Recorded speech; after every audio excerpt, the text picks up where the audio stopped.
Good morning, children. Today we'll take up the remaining portion of circulation in human beings.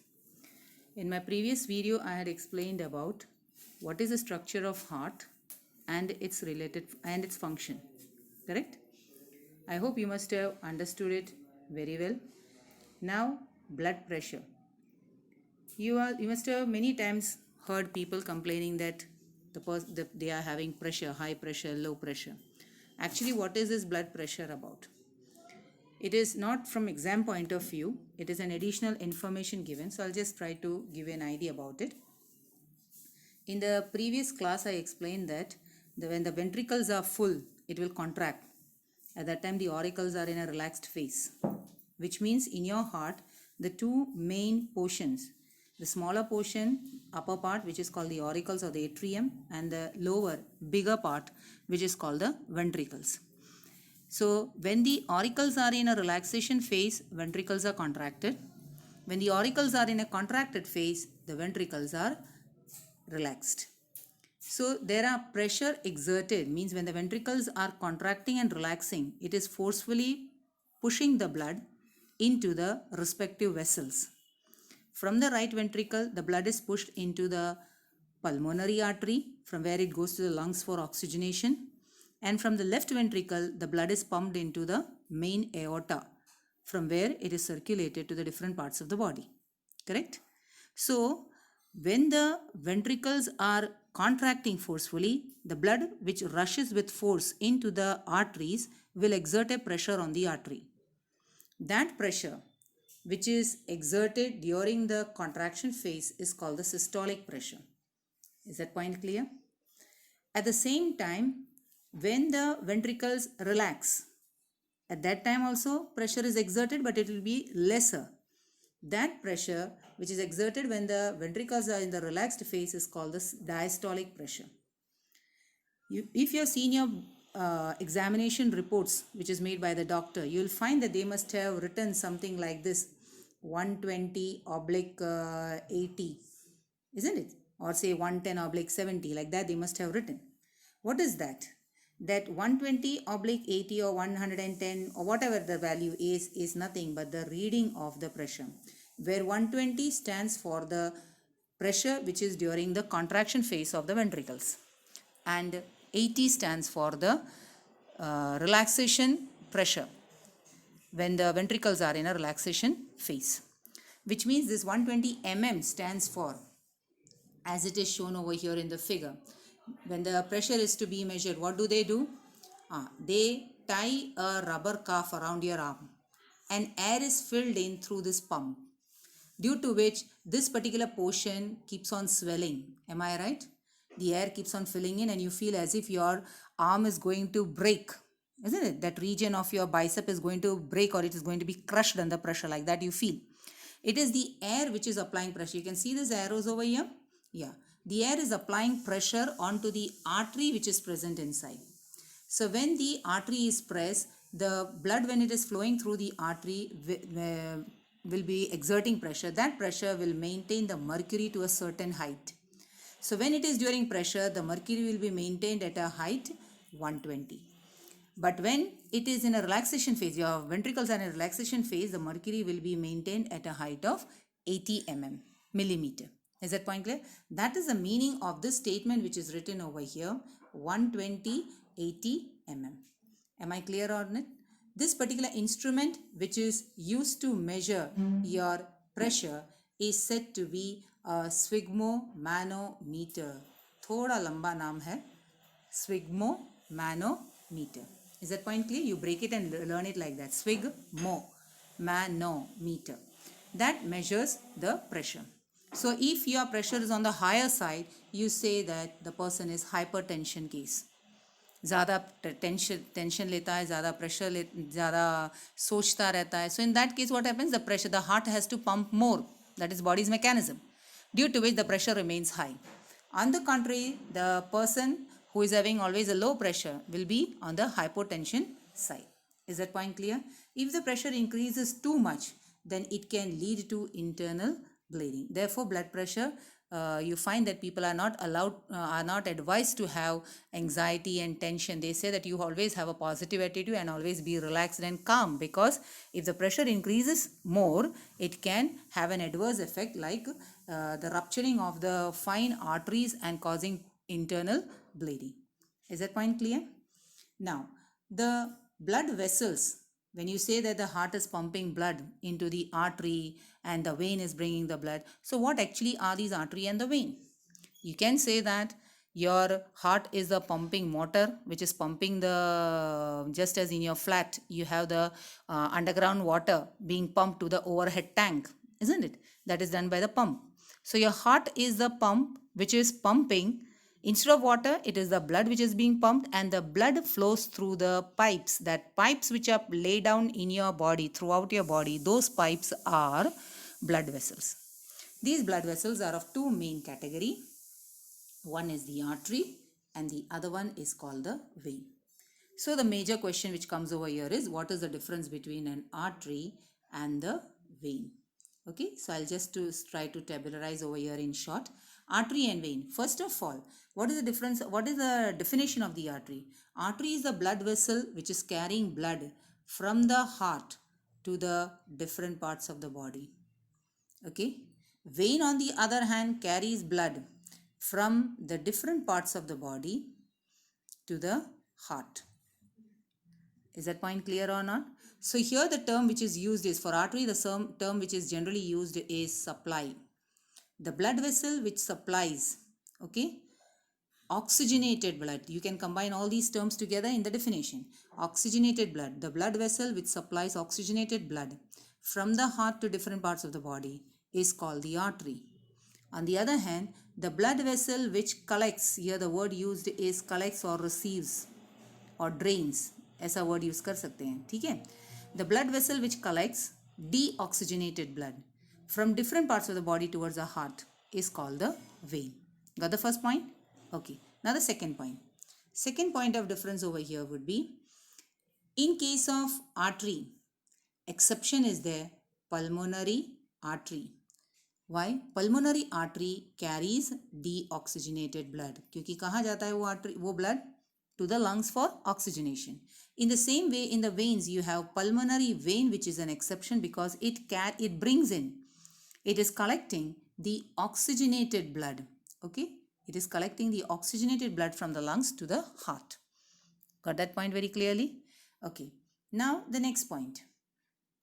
Next point which you have is arteries which are present. They are deep seated.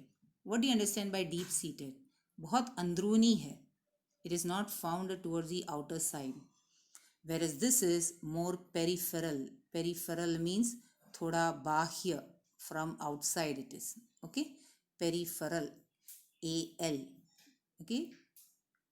So it is peripheral. Peripherally arranged, you can say, and arteries are deep seated.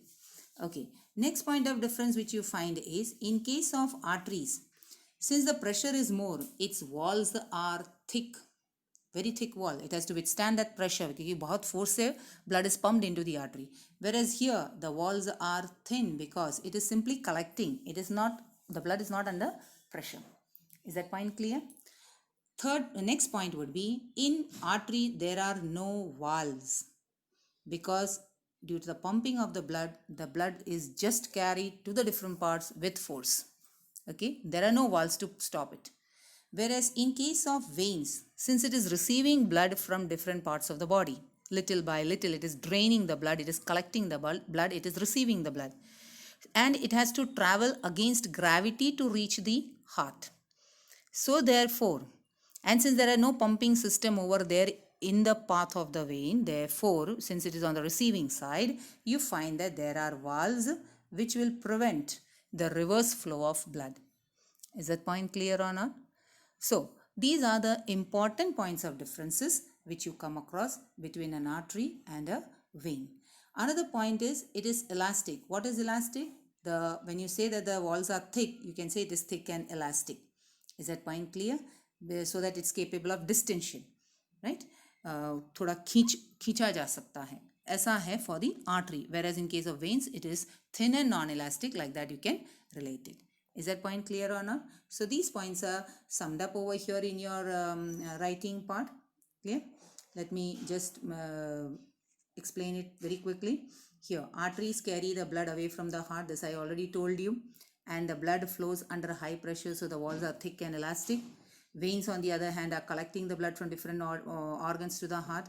Their walls are not thick because there is no pressure, and the walls are there so that there is only one direction flow.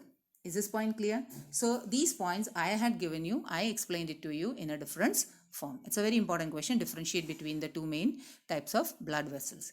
Now, these two main types of blood vessels will not exchange materials with the cell or with each other directly. इतने बड़े बड़े pipe नहीं है. For example, from SMC, Waterworks, there is such a huge pipe, है ना, आप पूरे खड़े रह सकते हो. Such big diameter pipes are there. Does the same diameter pipe finally end up into your washroom? नहीं ना. हाँ.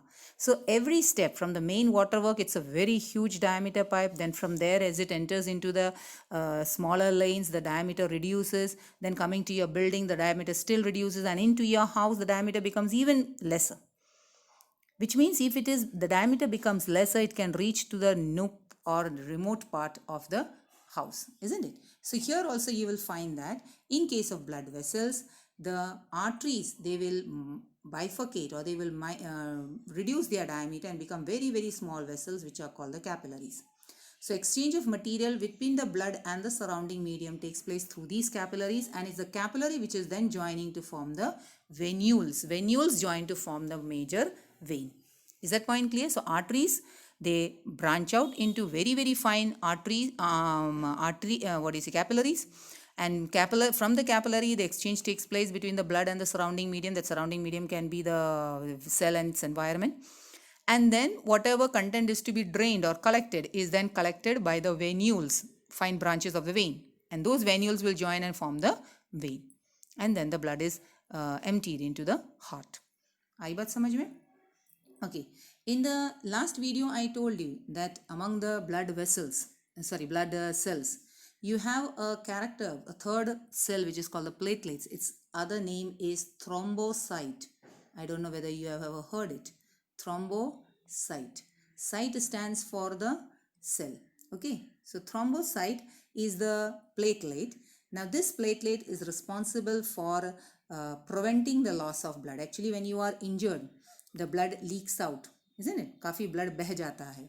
So to prevent that loss of blood and to clot it, the platelets becomes very, very important, which I already explained to you in the previous video, the 3 cells when I took up. Okay. Now, the second important fluid connective tissue, one is blood. The second important fluid connective tissue is the lymph. What is lymph actually? Lymph is when the blood is flowing through the blood vessels with force. At that time, micronutrients means bade chote, means very, very small, not bade, very, very small part of the nutrients. They are called micronutrients, very, very small, micro-sized nutrients, and sometimes the WBC, because WBC is capable of changing the shape, they get squeezed out of the blood vessels. उनके blood vessels के दीवार में, through the wall of the blood vessel, they get squeezed out. Now those contents, the body cannot afford to lose it. So parallel to the blood vessels, there are vessels which are carrying the fluid which is oozing out from the blood. So when the fluid oozes out, RBC is not present. RBC cannot come out, remember. Okay. It is mainly the WBC which is oozing out. So the WBC and the micronutrients and some water content will ooze out and form a fluid which is called the lymph. Is that point clear? Through this lymph, you find that through the pores of the walls of the capillary, see here I told you, some amount of plasma, proteins, blood vessels, etc. they escape into the spaces in the tissues or around the tissue. Okay? And that is containing, it is colorless and contains less protein. So it is, you can say, a slightly yellowish or pale cream colored fluid, you can call it. Okay. Now, these will finally, all the lymph will join together. There is a lymphatic system in your body. So the lymph will finally join with the large vein, and then it is emptied into the heart. Is that point clear? So nothing is lost from your blood. Whatever oozes out is collected in these vessels called the lymph vessels, and then they are finally emptied into the heart. Is that point clear? The main function is it carries the digested and absorbed fat from the intestine, drains excess fluid from the cell, extracellular space, and brings it back into the blood. Am I clear? Till here, with this we finish with the topic of transportation in animals. Okay, and that too specifically for your class, it is human beings which you have understood. So transportation or circulation in human being topic is over. Clear till here? Next class we'll continue with transportation in plants. Okay, come on. So